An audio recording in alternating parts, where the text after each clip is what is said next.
Hello, my name is Wailing. This is my first project to repair the asbestos ceiling.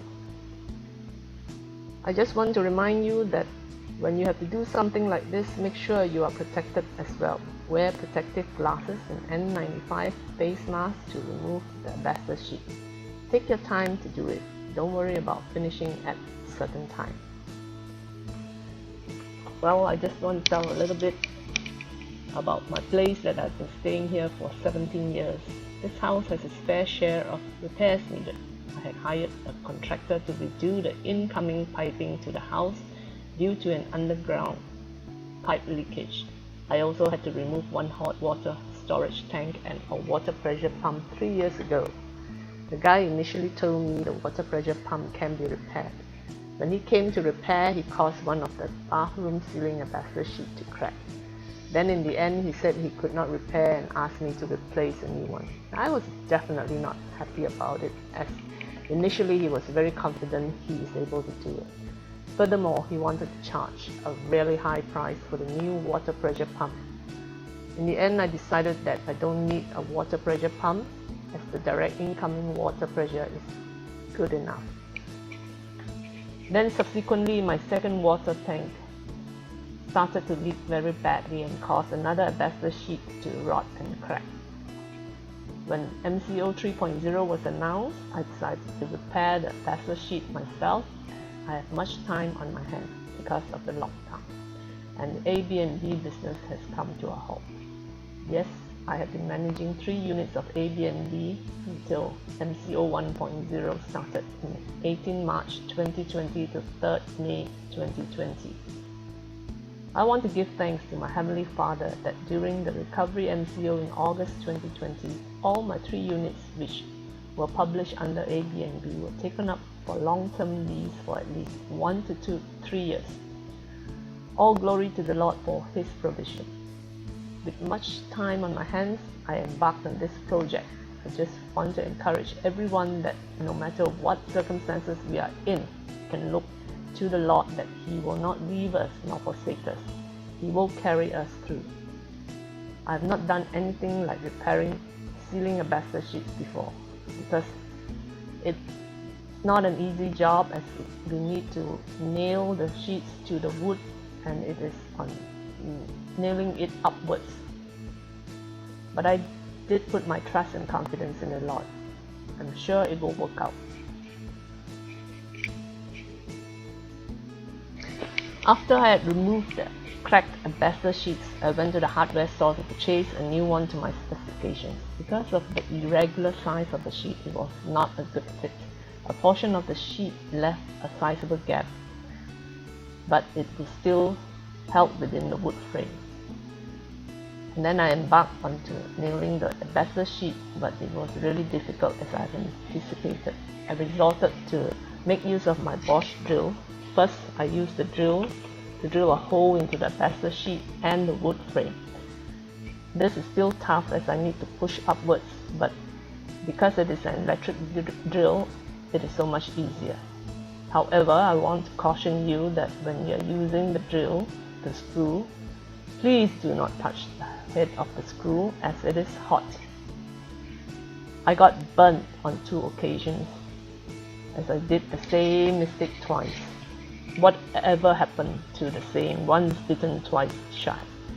In my case, I needed to feel pain twice before my head registers. I guess that's part of aging issue.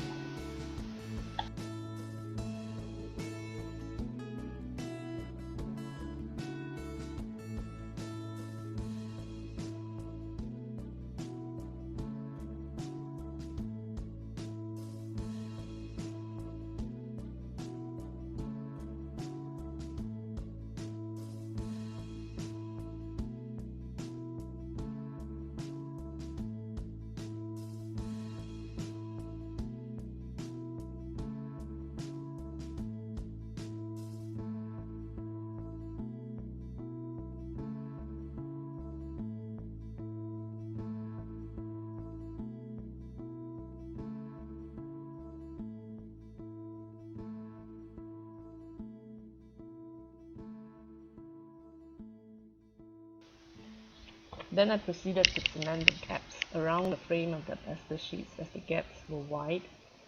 First I put a bit of cement on the wood frame, and then I stick a piece of drywall joint fiber tape to hold the cement securely onto the wood frame. And I proceeded to put another layer of cement on the drywall joint fiber tape. It did the trick pretty well, I would say.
Then for the second asbestos sheets, which was broken at the side only, I did the opposite, which is to stick a piece of the drywall joint fiber tape to the asbestos sheet and proceeded to cement it.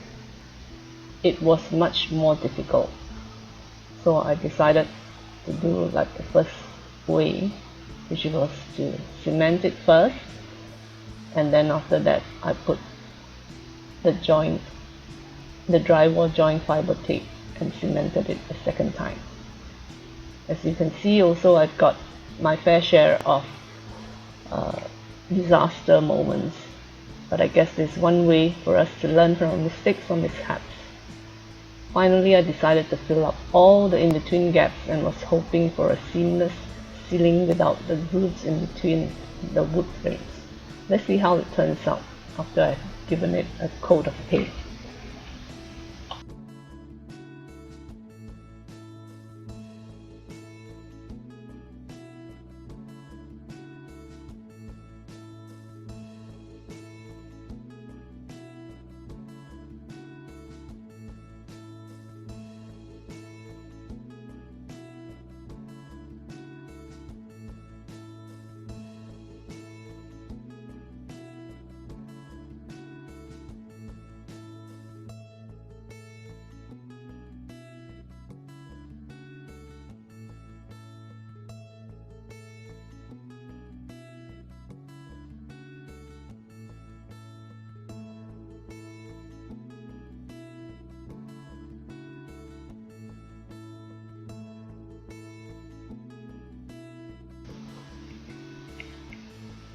As I didn't have any white paint I had to order online, I had to wait a few days for delivery.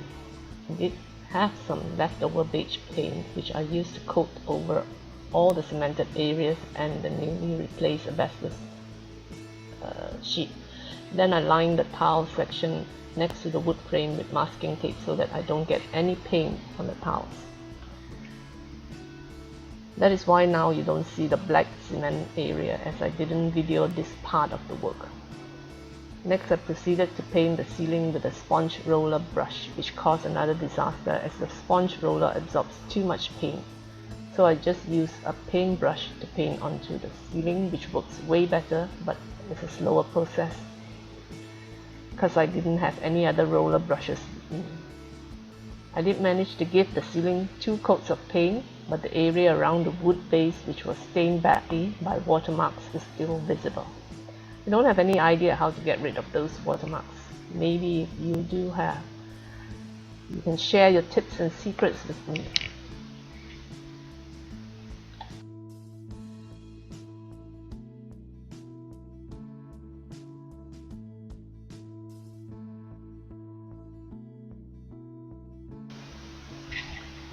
Finally, I finished painting it, and as you can see, I was thankful for the masking tape because my painting job is not that professional at all. Later I proceeded to remove the masking tape, and finally the completed ceiling is revealed. It may not be a professionally done repair, but it is sufficient to my needs. My house is already 17 years old and I just need to maintain it in a fair state so that it can last me another 5 to 10 years. I hope you have enjoyed watching the video as much as I've enjoyed repairing it. Stay tuned to another project that I will be embarking on. Bye bye.